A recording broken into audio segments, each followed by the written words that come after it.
What's going on, my people? You're listening to the Introverted Nerd Watches. I am your host, Reese, and I'm back for some more Black Lightning, y'all. And this week, I watched Season 2, Episode 5, The Book of Blood, Chapter 1, Requiem. So, we're in a new book. The Book of Consequences is over. We're into the Book of Blood. New chapter, new book, same long ass title. So the Book of Blood, you guys, I'm happy to be in a new book. I didn't really love this episode though. Really Anissa heavy, or maybe just more Anissa than I want. I don't even, it's not like I timed her time on screen, but it's Anissa acting, so it's like it feels longer than maybe it is. I don't know, but I feel like the Book of Blood is going to be very heavy Anissa, and if she is not going to be a better actress, this is going to be painful, y'all. I'm almost depressed thinking about it, but before we get into it, let me just tell you, you need to subscribe to the podcast. It's available on Apple Podcasts, Google Podcasts, Stitcher. I'm even on Spotify and iHeartRadio. Wherever you get your podcasts, click that subscribe button. Leave me a 5-star review on Apple Podcasts, or rate and review the show wherever you listen. And recommend me to all of your friends and family. Because I want to spread the word. I want to spread my gospel. My introverted, sometimes sarcastic gospel. Anissa hating gospel. Because I'm almost at that point, y'all. I really don't like Anissa anymore. Nefessa Williams, I don't know how you say it. Nefessa or Nafisa. Whatever. She fine as shit. But my God, her acting. So Requiem, or the Book of Blood. I don't know quite what the Book of Blood means for this. There's not one of the things that I'm having a bit of a problem with is that this season there hasn't been a ton of action, especially from Black Lightning. I feel like we have not gotten enough Black Lightning using his powers, being in the streets. And there was no action in this episode. And that's not always a problem. I'm not one of those, like, there just has to be 100% action all the time, or it's a terrible show, but I would like a little bit more than we've been getting. So yeah, that's a bit of a problem. And then, like I said, Anissa is a big problem. And another thing that I'm having a problem with is that there are some things happening on this show where I'm not sure if they're trying to retcon what happened before, or if characters on the show are just not understanding what happened.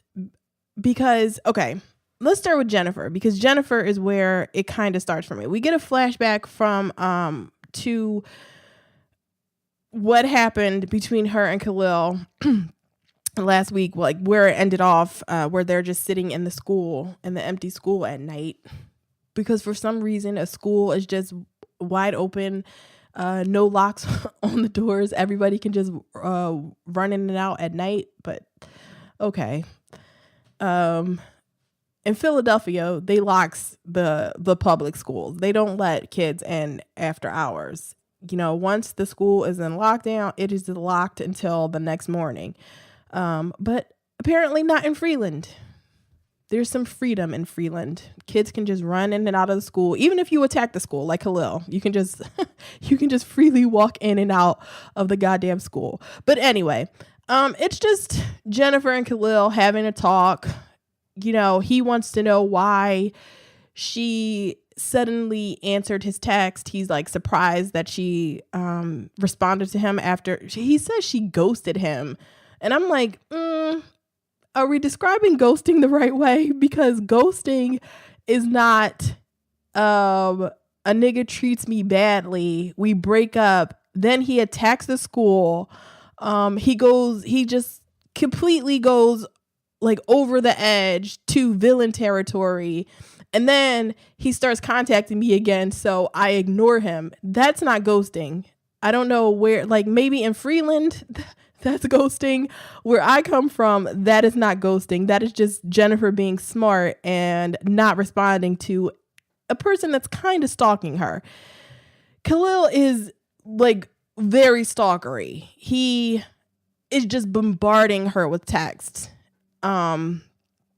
And emails, I guess, because it's coming up on her computer too. So it's like texts and emails or whatever. He won't leave her alone. And so finally she reaches her wit's end in the last episode, and she finally contacts him. So they're talking, and it's basically Jennifer misses school. And I guess she kind of misses the familiarity of Khalil, having Khalil in her life. Like everything else is so out of control with her. She can't go back to school. You know, she just wants the normalcy that she had before. And Khalil is a part of that, unfortunately for her. But, you know, whatever.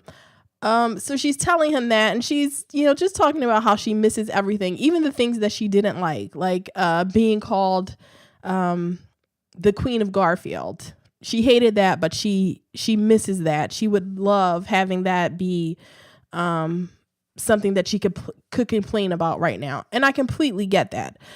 But then my girl goes on to say that she's in lockdown right now. Her parents have her on lockdown. She's in the Pierce penitentiary. And she says that her parents think that the world is too dangerous for her to live in. And I'm like, no, that's not the case. And I'm wondering if this is just a fundamental misunderstanding from Jennifer's point of view. Like Jennifer doesn't get, so am I supposed to just let her cook with this because she's 16 and so she's, you know, immature teenager. She doesn't really understand what her parents' point is of keeping her back from school. But then I'm like, no, girl, you know you can't control your powers. That's your biggest problem. Like, I don't understand. Instead of sitting here talking to Khalil, reminiscing about the old days, maybe practice how to control your powers and you'll be in a better position. You could be in school right now, or you could be in school the next fucking day if you were doing this instead of moping around, you know, like doing, I don't understand. And it's starting to frustrate me, and I don't like it.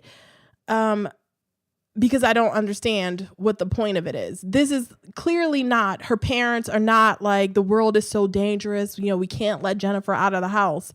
It's clearly the fact that, hey girl, you need to control your powers. You know, you're a danger to everybody, to yourself and to everybody else if you can't control your powers in school. So I don't, and I like Jennifer, but this is like, come on. And I'm like, does the show understand that this is what they're doing? Or is it just Jennifer not understanding? And if it's the case that Jennifer doesn't understand, why doesn't she understand? She's like 16 or 17 years old.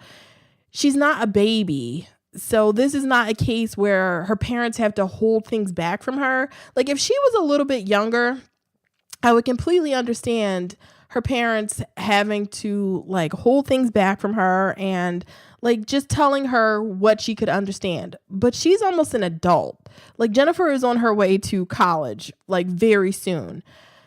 So this is, I don't know. This is like, I don't like it. And I'm just going around in circles right now. So whatever. But then Khalil tries to this is the other thing where I was like, are they retconning Khalil? So Khalil kind of apologizes for the attack on the school, and he says he knows that's part of the reason why she can't go to school. That's also not really true. Like her parent okay, I'm not even getting into it anymore. So he apologized for being part of the reason her parents won't let her attend school anymore. And he tries to explain it as he was really angry at the time. And then Tobias got him on the drugs that fixed his body and everything was just sort of out of control. And I'm like, all right.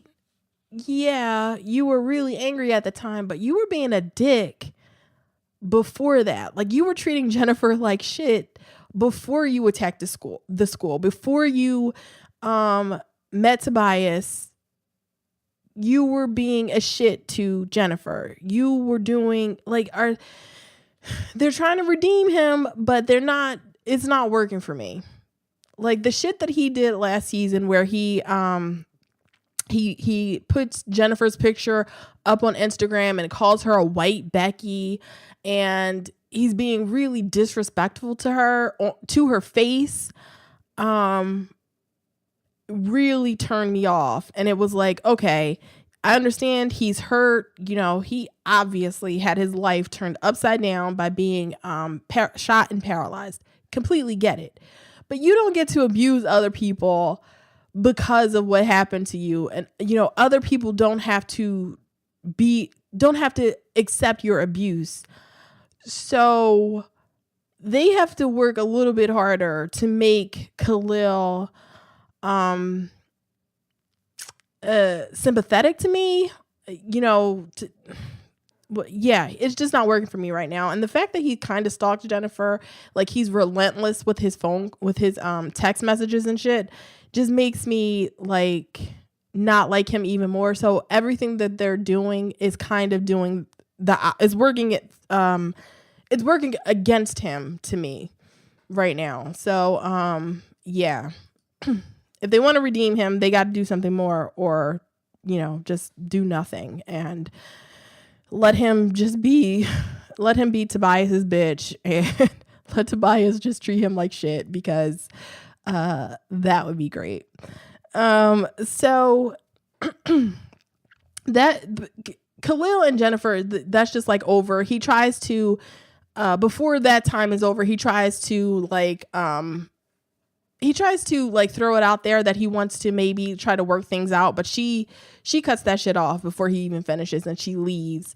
And the next time we see him with her in the episode, he shows up at her house outside the window, you know, just wanting to talk to her and comfort her after Gambi's death, quote unquote. We'll get into that. And she thanks him, and then she turns him away. But one thing that's like really crazy to me is that nobody can hear that Lynn or Jefferson can't hear these people walking across the roof. Khalil is like always wearing like boots. He's always wearing like Timberlands or something like that. So it's like if he's walking across the roof, unless he's just like he has like cat-like light feet walking across the roof, you can definitely hear that in the house. So yeah, I mean, it's not bothering me or anything, but it was something that I thought of as soon as I'm like, he's wearing these big ass boots, and how is he walking across the roof? Like, even if he wasn't wearing those boots, I was like, can you really just walk on the roof like that? But apparently they can. Lynn can hear nothing. All the other Pierces are just too busy to care about whatever is going on outside of whatever they're doing in the moment. So, let's get into Gambi. So Gambi is supposed to be dead, y'all. Now I haven't read anything online because I don't want to be spoiled, but right up front, I don't think he's dead. I think he's hiding out somewhere. And yeah, I don't believe that he's dead at all. So yeah, that's where I'm at right now. But we find out some like Gambi is so like I love Gambi too much for him to be for him to be gone. Maybe I'm in denial the way Jeff was in this episode because I'm like, nope, you cannot take this white man away from me. I love this white man on this show too much for you to take him away from me. So we find Gambi, like, he starts this episode speaking Japanese. He goes to see, he goes to buy something from a Japanese street vendor, and my dude pulls out the Japanese and he's speaking to the guy. And I'm like, oh shit. Like, Gambi is like, he has layers. He just layer after layer. He pulls out other languages. Now, I don't know how good he was at speaking Japanese. Like, if somebody actually speaks Japanese, it's probably like, it was like really shitty, but it doesn't matter. He can speak Japanese. He can understand it. The person understood him. So, that's all that matters. He also has a bulletproof SUV for his, with his, tailoring logo on the side of it. And I'm like, my God, Gambi is the greatest. Like, it's, once he leaves the vendor after picking up like some fruit or something, like, or a radish or something like that. It's just so random that it was like, he didn't even get a lot of things. He got like this one specific like vegetable. And I think it was like a radish, or maybe not. It was something bigger, a rutabaga or something, like, I don't know. But, it was just this one thing that they put it was in a paper bag and he just walks away. So I'm like, what is that? And then somebody must have been following him because he gets attacked by some other men in another SUV, and they start chasing him and they're just shooting at him on the streets. His SUV is like the highest tech shit ever because while they're shooting at him, he has like a computer telling him like how much damage he's taken. And I'm like, how can Anissa or Jeff do anything without Gambi? Gambi is the brains of this operation. Like, they can't function without him. I don't know what they're going to do while he's away because I will not believe that he's dead. So, and then they chase him for like, it's not even a long car chase. They chase him for a little while and then he swerves into an empty lot, a gated lot, and the car just explodes.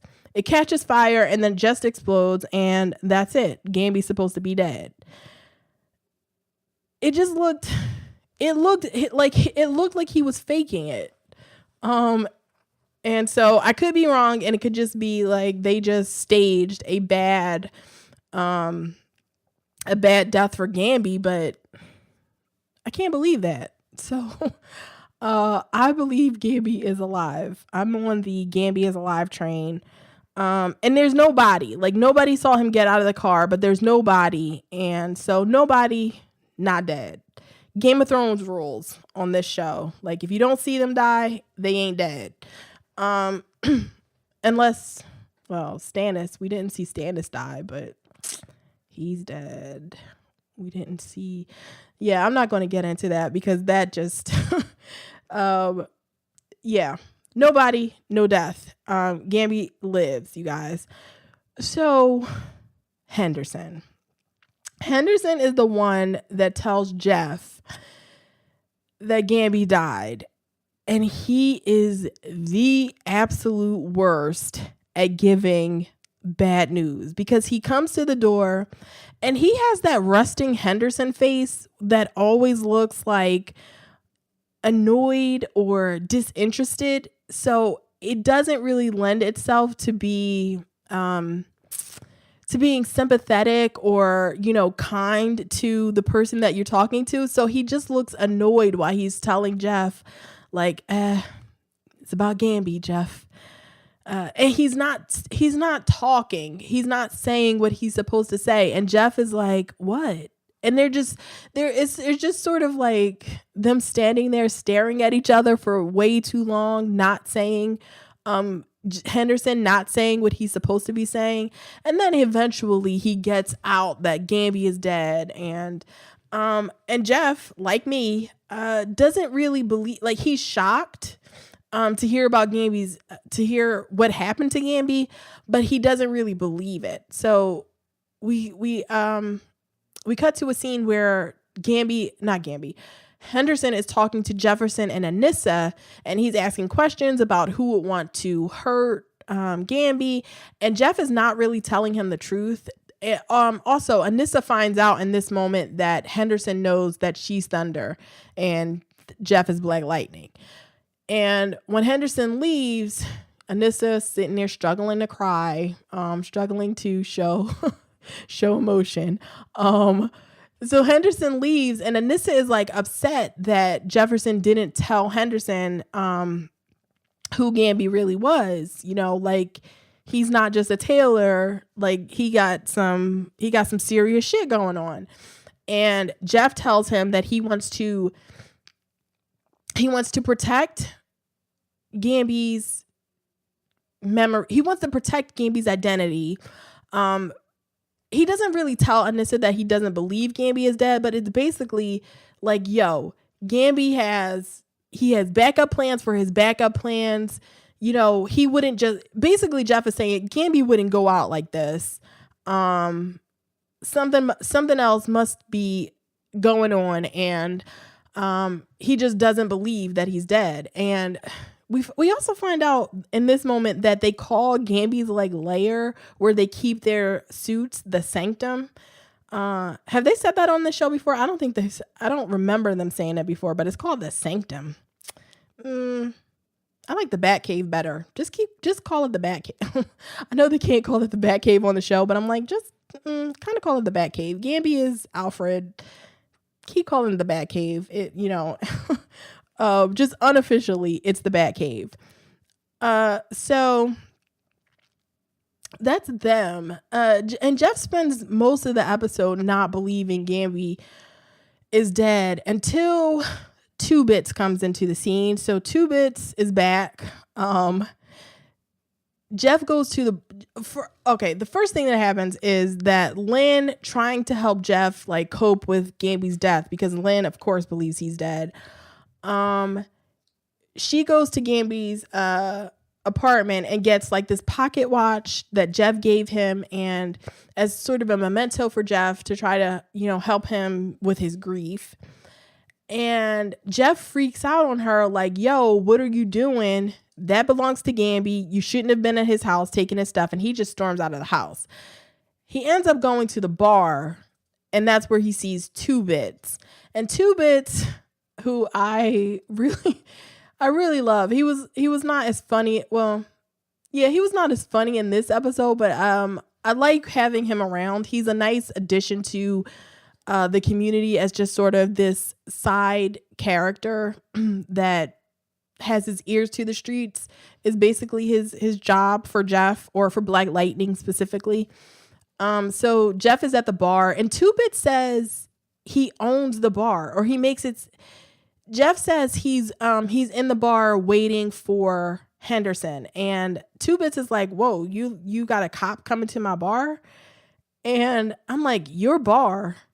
Like, nigga, how you get a bar? How is this your bar? The last time we saw Two Bits, that nigga he was selling CDs or DVDs and baby clothes on the corner of Freeland. Like, how did he pay for a bar? Jeff shut down his drug business, so he wasn't even out there selling weed anymore. So I guess this is Two Bits' bar, at least according to him. Maybe he is out there selling those drugs again. So yeah, Jeff is like really fucked up. He ends up beating up a bar patron because in a badly acted like sexual harassment PSA or street harassment PSA, a guy in a bar slaps the butt of a waitress, and they get into it, and Jeff ends up beating him up. And so he's just really depressed and drunk, and he ends up going back to the bar as Black Lightning. And he shows up, and he turns off all the lights and everything. He sucks out all the electricity, so everything is off. And Two Bits is like, yo, what are you doing? I could have shot you. And Jeff doesn't say anything for a second. He was like, but I'm still on probation, and I don't have a gun, so I couldn't have shot you. And I'm like, Two Bits is so funny. He is just so low key funny. I love him. So anyway, Jeff or Black Lightning is there to ask him about Gambi's accident. And Two Bits is like, yo, I don't know who they think, or at least what he hears is that it's the government that might be after Two Bits. And Jeff is like, well, why would the government be after a tailor? And Two Bits is like, yeah, I know. He's the only white dude in Freeland aside from the police. I have no idea why the government would want to get them. And I think it's Two Bits that finally convinces Jeff that Gambi is dead, because he asks Two Bits if anybody saw someone get out of the car. And Two Bits is like, nah, everybody saw that explosion and nobody saw anybody get out. So it's just confirmation for Jeff that, if anybody would know, Two Bits would know, because Henderson told him earlier that that nobody got out of the car, that the explosion, that he didn't expect to retrieve a body. That's how badly burned everything was. And so I think that's what gave Jeff hope that Gambi was alive. But Two Bits stole that hope when he said nobody saw anybody get out. All the people that saw the explosion, nobody saw anybody get out. So poor Jeff. He ends the episode with Anissa, sort of at Gambi's tailoring shop, and he breaks down in tears. And he's so good. He's so heartbroken that Gambi is dead. And then Anissa is there with her dead eyes, and trying to show emotion, trying to comfort her father. And it's just so bad. He is doing he's really carrying that scene. He breaks down in tears by himself in Gambi's tailoring shop. And then Anissa comes out and she tries to comfort him. And it's just so, it's like, why do they have her do it? Even Jennifer, who barely had any scenes with Gambi, was able to show an impressive amount of grief for Uncle Gambi, even though most of Gambi's scenes were with Jeff and Anissa, and even Lynn. We didn't really see Jennifer spend any time with Gambi until the end of last season, when they all go out to that in the woods, to the cabin in the woods where they get attacked and everything by the ASA. So, but even she was able to pull out the grief for Gambi. And Anissa was there to try to comfort her too, and struggled. Anyway, let me stop shitting on this girl. She's bad. You all know how I feel about it.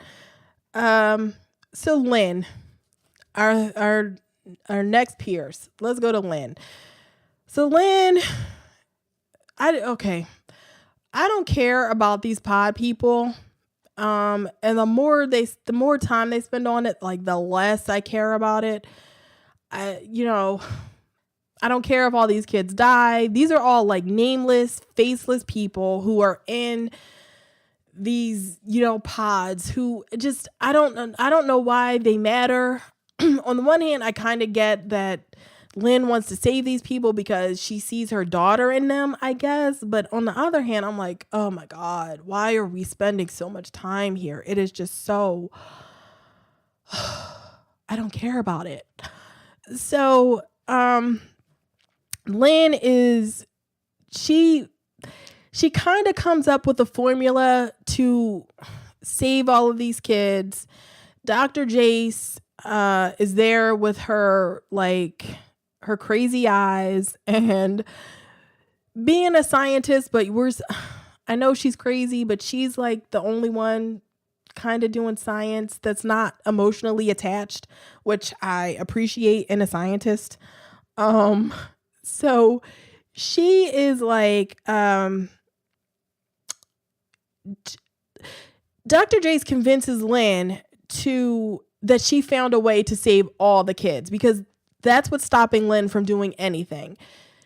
apparently Dr. Jace has been doing these simulations of some cure that they already have. And in the simulations, half of the kids die, but half of them live, which is Dr. Jace's point. Like, okay, half of these kids die in the simulation, but half of them do live, which is a good thing. Like, you hear 50-50, but it's like, I feel like Lynn's expectations are so unrealistic. I don't know what kind of scientific trial you go through where you have 100% where there's just 100% accuracy for what she wants to do, which is save these kids. All of them are not going to live. Whatever. It frustrates me because it feels like Lynn's expectations are just so crazy. And it just feels, and I'm no scientist. So maybe I'm completely wrong out here. It just doesn't, even for me, for somebody who's like not even a science nerd, but just, I know basic science. It's just like, I'm side-eyeing all of this stuff. And I'm like, yeah, you shouldn't spend so much time on this if you're not going to, if this is what you're going to do, you shouldn't spend so much time on it. So anyway, Dr. Jace basically lies to Lynn. Not even basically. She straight up lies to Lynn and tells her that she found a way to save all of the pods to fix Lynn's to fix what Lynn was doing and save all of the pod people. And it turns they end up doing what Dr. J says, and the pod people start dying. Half of them die, and Lynn freaks out, and Dr. Jace admits that she lied. She told Lynn what she needed to hear in order to get what she wanted to happen. And Lynn is just like really overly, it didn't work for me. Lynn is like, she's so dramatic, and she's running around to the pods, and she's like screaming like, no, we have to save them. Like, what did you do? And it's like, please, girl, take it down a notch. Take it down 2 notches. Like, I can't even deal with this right now. And Lynn grips up Dr. Jace, and she's like, what did you do? And she's shaking her, and then she slaps her in the face, and Dr. Jace gets this look on her face like, what? Like, bitch. and then they start the officers, the security start dragging her out, because Lynn is like, I want her out of here. And Dr. Jace, this cracked me up. While they're dragging her out, Dr. Jace is like, yeah, you should be congratulating me, or you should be congratulating yourself, or something like that. You saved 14 lives. Congratulations, bitch. As they're dragging her out of the room. When she said, congratulations, bitch, you saved 14 lives, I died. It was too funny. I'm like, oh my God. And Lynn is just it was more funny to me because of how Lynn reacted. Because she's just so, I don't know. Lynn's a doctor. I guess we're supposed to be on her side because she cares so much, but it just seems, all of her effort seems really misplaced. So I don't know. 14 of those pod people are dead. Lynn is still there. She still cares about them. I want the rest of them to die. That might be like mean of me, but I just need the rest of them to die. I'm done with those pod people. I don't care about any of that. It's not that interesting to me.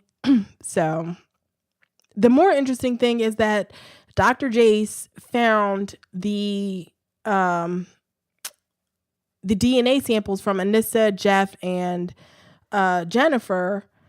So to me, the more interesting thing going on in this whole story is what is Dr. Jace going to do with that information? Like, what's going to happen with that? When are they going to start looking for these three metas that are obviously related and blah, blah, blah. So yeah, that's the more interesting thing. Who knows when that's going to come up again, but that was all for the Pierces. Except for Anissa. Let's get into Anissa because Anissa is going to work at the clinic. Is she still in medical school? Who the hell knows? The pastor is the one that runs the clinic. So he gives Anissa the job. And I'm just like, how do you not know that this is the girl, the woman that gave you the money to keep this clinic open? Like, how do you not know that, pastor? But whatever. I guess he's not looking a gift horse in the mouth. He got her to give him like probably close to $1 million. So yeah, he's not asking any questions.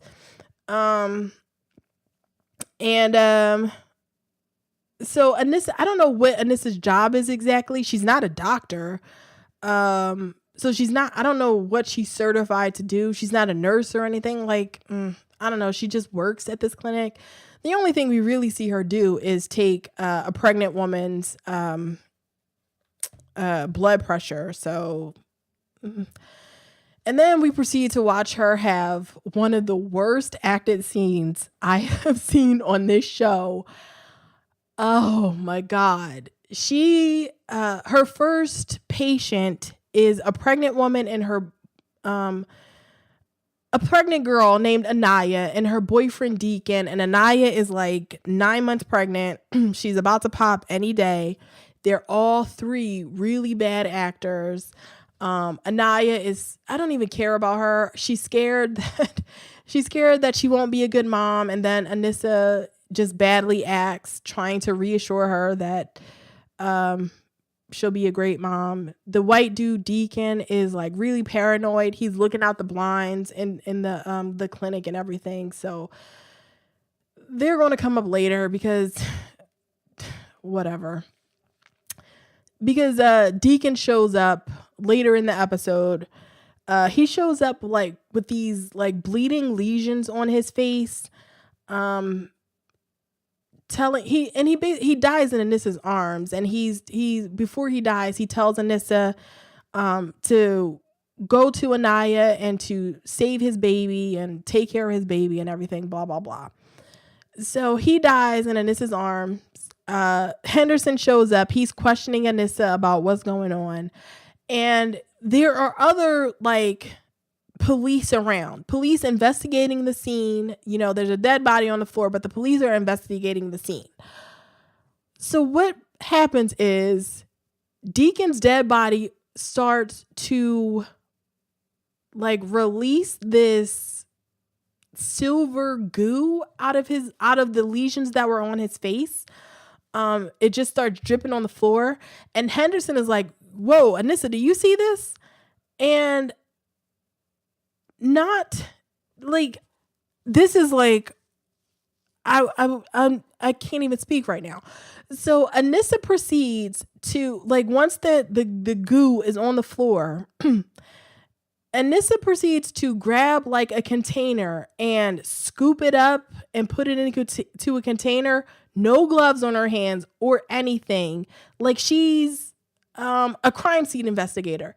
While there are other police officers and people investigating the scene right there, Anissa is scooping up evidence, and Henderson is not saying anything about it. And I'm like, what the hell is going on here? What? And I'm like, okay, so are we supposed to take it that, is this just a badly written like thing that happened? Or are we supposed to take it that Henderson knows that Anissa is Thunder, so he's willing to give her a little bit more like leeway in things that are happening? Like, I don't know. I was just like, what? Like, what is Anissa doing? She has nowhere to test that or anything. And she ends up taking that sample. And that stuff is really weird because the stuff that comes out of his face, when Anissa puts it into the container, you see the stuff in there. It looks like mercury, like it's silver, like mercury or something like that. But it's like a living organism because it's moving while it's in the container. Like of its own free will. Like it's like a living organism in there, and it's like moving. So there's something weird going on with that stuff. So Anissa goes to see Grace after she finds out Gambi died. And they have like an awkward sex scene. And Grace is talking like the next morning, like after they have sex and everything, they're in bed, and Grace is talking to Anissa, and she's talking about all these deep feelings that she had for Anissa and how Anissa like kind of broke her heart, and she's wanting Anissa to promise that she won't do that to her again. And it's like, I like you, Grace, and you're too good for Anissa, but you're also talking like they had a more serious relationship than they actually did. Like they didn't have a serious relationship. Grace was in what, 2 episodes? I think in the first season, maybe 2 episodes. And they were just mostly like flirting with each other. I didn't even get that they were like really dating or anything. And then Grace disappears, and Anissa like never brings her up again. So, I don't know. It was a bit much for a relationship that just wasn't that serious. But something weird happens. When Grace walks out of their room with Anissa, she starts having these like really weird like marks on her skin that just show up on her skin. And in order to get it to go away, she takes like pills or something, and the marks go away. But it looked really like creepy. Like all of these, it was almost like a cheetah. Cheetah marks showed up on her skin. So it was like weird and creepy that they showed up. And Anissa doesn't see it, so that should be interesting when it comes up. I wonder if it's like, is she a meta or is something else going on? Because that was just creepy. So yeah, that was basically all for the one thing that does happen with Anissa is the end of the episode. She is going to find Anaya and the baby. And she finds out through some investigation that didn't really matter that they're from South Freeland. Who knew there was a South Freeland and a North Freeland? Thought it was all Freeland, but okay, we'll pretend that, this small town, what is supposed to be a small town, is actually big enough to house a North and a South. So she's driving to this to find Anaya, and she gets pulled over by Sheriff Clark. And is that purposeful? Isn't that Sheriff Clark the isn't he the racist sheriff in Arizona? Is that the racist sheriff in Arizona or whatever? I feel like I know that name, and I can't place it right now, but anyway, she gets pulled over, and the sheriff wants to know where she's going. He tells her to get out of the car. And I thought they were doing a replay of what happened to Jeff with the cops in the first season, in the series premiere episode, I believe it was. But it's not. And something like really bizarre starts happening. There's like these things flying around like really fast outside of the car.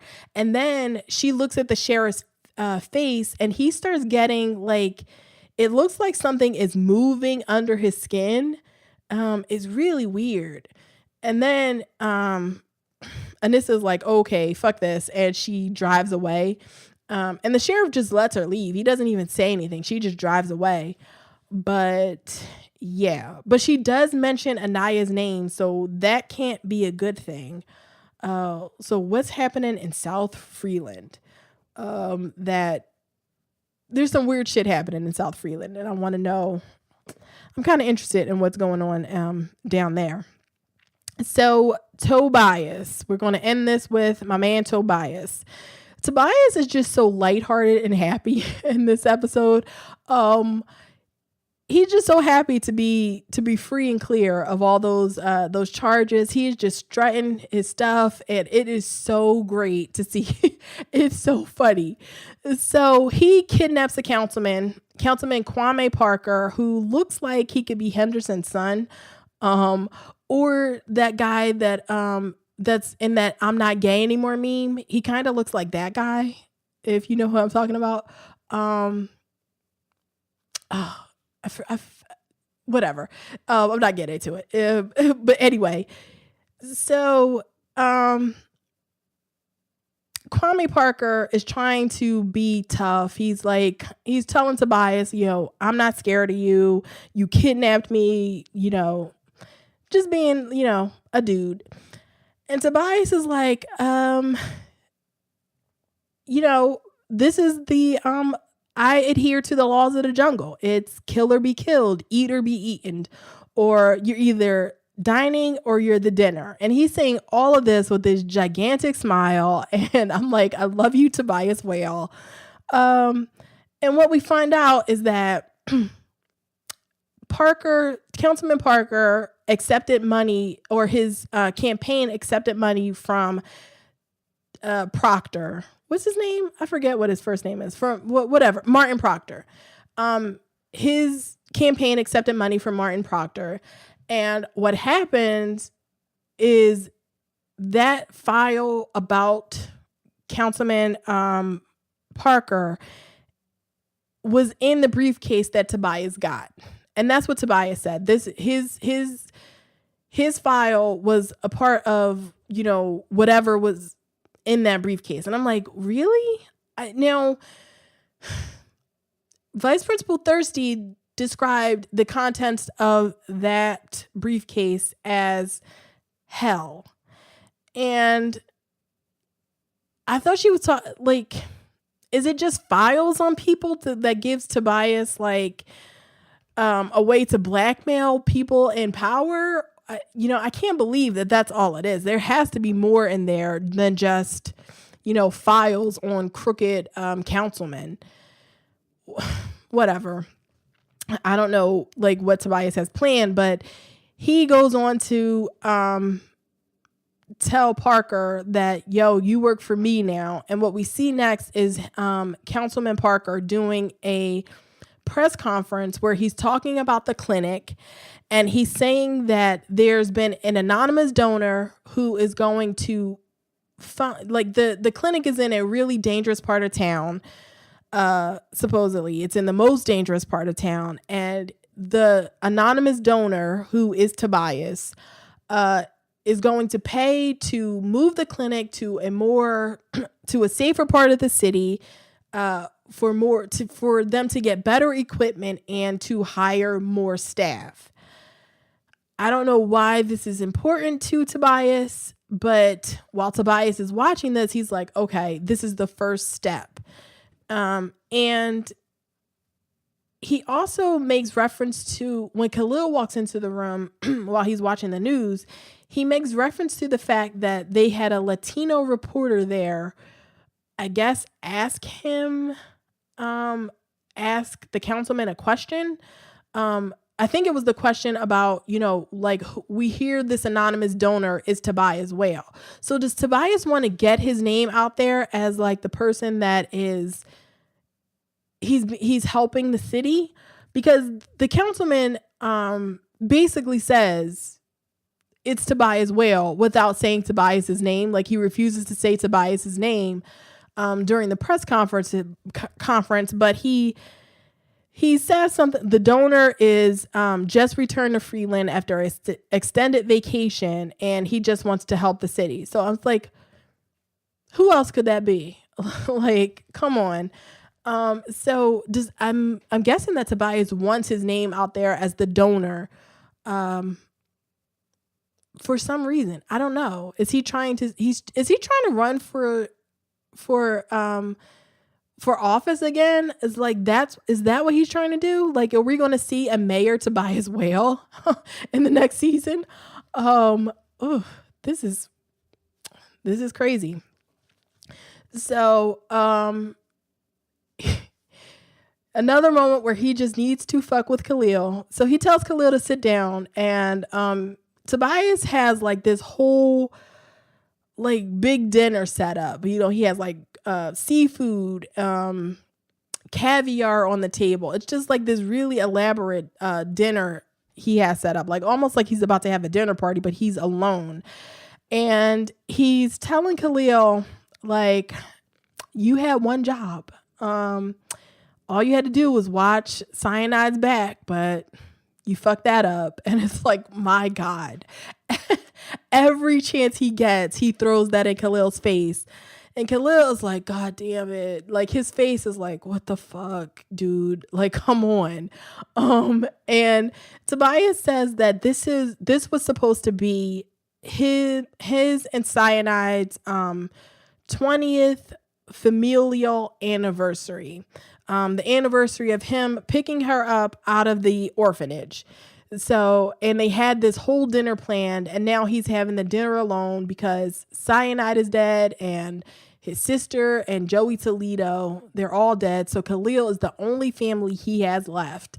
And Khalil is like, God, like, what did I sign up for? What did I get myself into? At this point, I'm kind of hoping that Cyanide is alive, because I can't listen to this nigga talk about her every week to throw this in Khalil's face. I'm like, please just let this woman be alive. Let Tobias figure something out.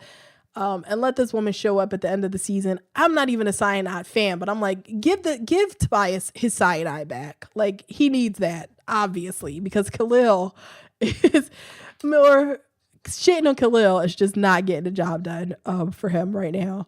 So he goes on to basically threaten Khalil, like, you're my only family.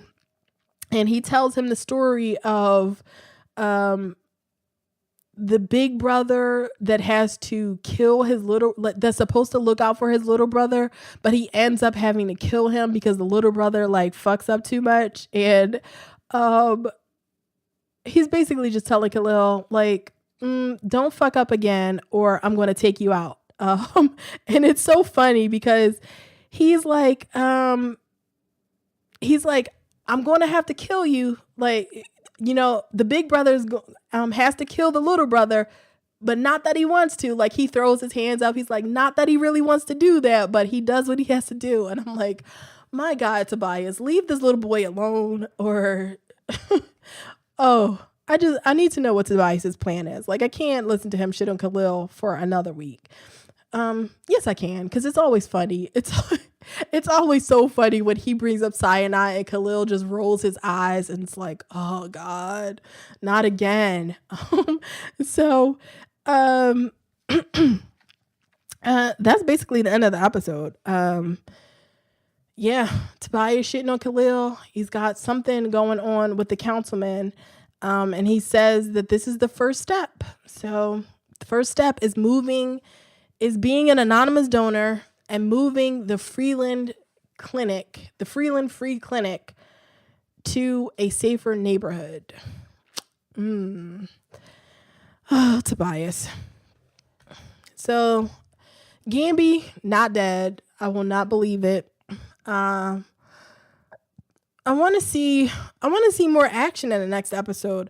I saw the preview for next week and it looks like we're going to get a little bit more action, but who knows? I want less Anissa. But I don't think that's possible either because she was in the preview for next week. And I want this pod thing to be over now. I'm ready for it to be over. Or for them to move on for them to make it interesting again. Make me care about that pod stuff, because right now it's just a time waster. It's just something that they use to fill out the episode. Like, you need 42 minutes and you use the pod people. I don't care about it though. So that is it, you guys. That is the end of the first chapter of the book of Blood, Requiem. So this episode should be out on Monday. Coming up, we got more Saved by the Bell. I'm getting to the end of the 4th season. We're about to hit the final season of Saved by the Bell. Oh, it's so sad, you guys. I don't want it to be over, but it's almost over. We got more The Gifted. There's no new episode of The Gifted this week. So there'll only be 2 episodes of the podcast this week. That should be, Oh yeah, Thanksgiving comes up this week. I completely forgot about Thanksgiving. Have a happy Thanksgiving, you guys. The Saved by the Bell episode will still be up that day. So if you want to avoid your family, expect a Saved by the Bell episode on Thursday. So if you want to talk to me, follow me on Twitter. I'm at NerdTravertPod. Use the hashtag NerdyWatch. I'm always live tweeting over there, so just join me, NerdyWatch, and I'll see your tweets as well. On Instagram, I'm at The Introverted Nerd, and like the Facebook page at facebook.com/The Introverted Nerd. You can also send me feedback by email. Send it to theintrovertednerd@gmail.com, and I will answer that shit. And you can also subscribe to The Introverted Nerd on YouTube and leave comments over there. All the episodes go over there automatically, so you'll get so you can leave comments on all the individual episodes. So until next time, everybody, later.